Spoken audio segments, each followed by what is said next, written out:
Hi, everyone. Welcome to day 4 of our virtual live series, the top 5 keto eating mistakes. As I said yesterday, I'm really excited for today. It's probably my most favorite topic, except for what we're going to do tomorrow for tip number 5. So I hope you enjoy it. If you haven't already registered for this event, I would definitely recommend you go do that. You can go to idealwellness.com/register, and that way you'll get reminders of when we go live. So tomorrow will be our final day at 9:30 a.m. Pacific Standard Time, but you'll also get the free PDF workbook that goes along with this whole mini live training. So you can get a recap of all the days. You'll get a recording of every day in case you missed anything. So again, that's idealwellness.com/register, and you can grab all of that information. My name is Emily Countryman. I am the owner of Ideal Wellness. We are a weight loss and wellness center with multiple locations here in Western Washington, and we are virtual. So we see clients all over the country. We ship them their product, and we do video calls or phone calls for their coaching appointment.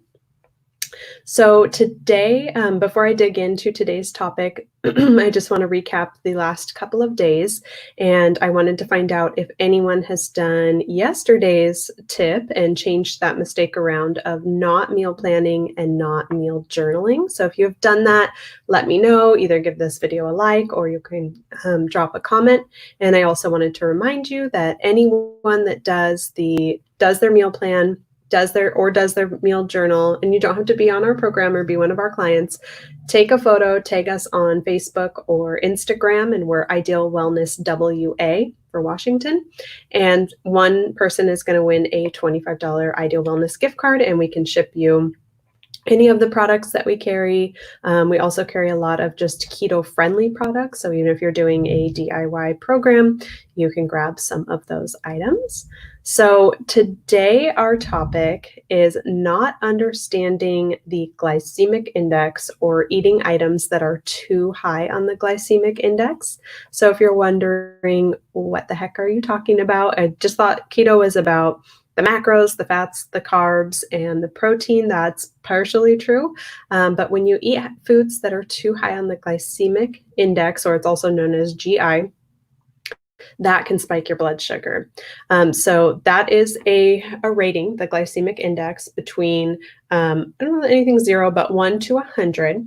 And for example, a banana is about 50, depending on the size of the banana. So that is the score that was given to it based on, it's usually when they originally did all these numbers, looking at that item and what the effect on the blood sugar was about 2 hours later. So they did the test, they drew the blood and said, okay, it spiked it X amount. So a banana is about 50. Pure sugar is about 100. Of course, that's the top of the list. And a serving of broccoli would be about 15. So you can kind of see in there how different foods, and this is something you can just Google, like what is the glycemic index of cucumber, of bread, of whatever that it is your item is, if you're wondering. Type 2 diabetics are very familiar with the glycemic index, but just overall, it's really important to understand how foods are affecting our body, because if people are doing either our program, which is a nutritional ketosis program, or they are doing a DIY keto program, and banana sounds healthy, or broccoli sounds healthy, and it is, you could be doing too much of certain things that's spiking that blood sugar, which is going to prevent you from losing weight and definitely going to knock you out of ketosis. So if you're just kind of wondering, I would Google that and see if you meal planned and meal journaled yesterday. You can go through and plug in all those numbers and see how they affected you on the blood sugar glycemic index amount, and then that's a good way that you can make some adjustments. But most people that are eating foods on the standard American diet, also the acronym would be SAD, which I think is very fitting because it's not a great diet that we have here really in North America. Most people that are eating that typical SAD diet are eating foods that are high on the glycemic index, which means that they are spiking their blood sugar, having a big insulin response all the time. And most of us are insulin resistant. So today I have a slide that I'm going to try to share on here. Okay, hopefully you can see that. So this is how at our clinic we help people understand what that we call it the sugar cycle or the weight gain cycle looks like, and what happens when we eat foods that are high carb, high sugar, high on the glycemic index. What happens to the body and why the body is storing it as fat. So basically how we gain fat and then also how we can lose fat. So we're going to start, I'm not sure if you can see my mouse, but kind of in the top right corner where it says the first thing is eat food. So basically we wake up in the morning and we're going to go have breakfast. So we're hungry, we just woke up. A typical breakfast item is going to be something high in carbs and sugar, whether it's a bagel, a donut, oatmeal, cereal, a piece of toast, a pancake, a waffle. I mean, pretty much everything is a carb or a sugar. Now you might say, well, I eat eggs and bacon or something like that.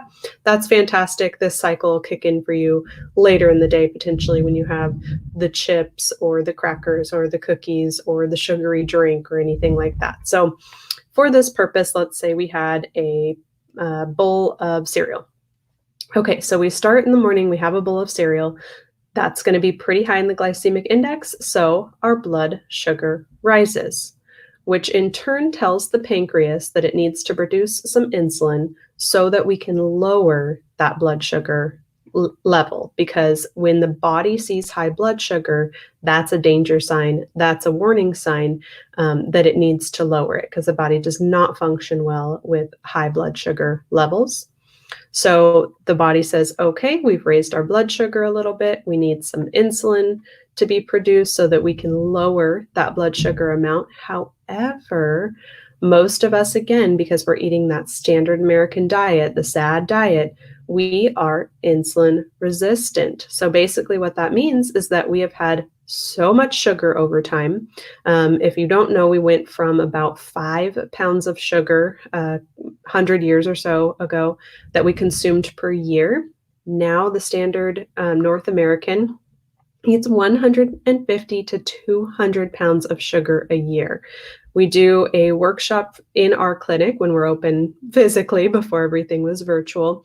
And I used a little visual aid of a bag of cooking sugar. It's a 4-pound bag. So basically we went from eating that bag in 1 year to eating it in 1 week. So pretty shocking how much sugar we consume, which of course means that our cells are not going to respond the same to insulin. So we produce the insulin, but our body is not responding how it should. If this was 100 years ago and we had, say, a candy cane at Christmas time and that was really it, not cookies every day, our body would produce insulin, our blood sugar would go down, and things would go back to normal. It would not be a big deal. But because we do this all day, every meal, we've become insulin resistant. So what happens is that insulin is the only key to the fat cell. So the body says, well, what are we going to do with all this high blood sugar? It's dangerous in the body. We have to do something with it. So the body has its own little safety mechanism of saying, I know what to do. I'm going to put it over here in the corner, which is the fat cell, and protect. It's going to stay in there and protect the body until there is a famine, because obviously this body is preparing for that to come, right? We're in feast mode. So again, because insulin is the only key to the fat cell, runs over to the fat cell, pushes all the calories and everything into it, locks the door behind it, and of course, the fat cell grows, so we gain weight. But in the meantime, because we didn't keep a steady blood sugar, we then have a blood sugar crash. So our blood sugar drops rapidly because we didn't just use it steady over time. And I'm sure that's something that you felt before, where your blood sugar spikes, drops, you have that sugar crash, or the 2 p.m., I need my caffeine, I need a snack, that type of thing. And that's because we have really unsteady blood sugar levels. So what happens is that when we take the sugar and all the calories and everything, and we put it into the fat cell, instead of just properly using it and having a proper insulin response, our blood sugar drops rapidly. So now we're tired and exhausted. However, we think sugar is the answer because our brain lives off of sugar.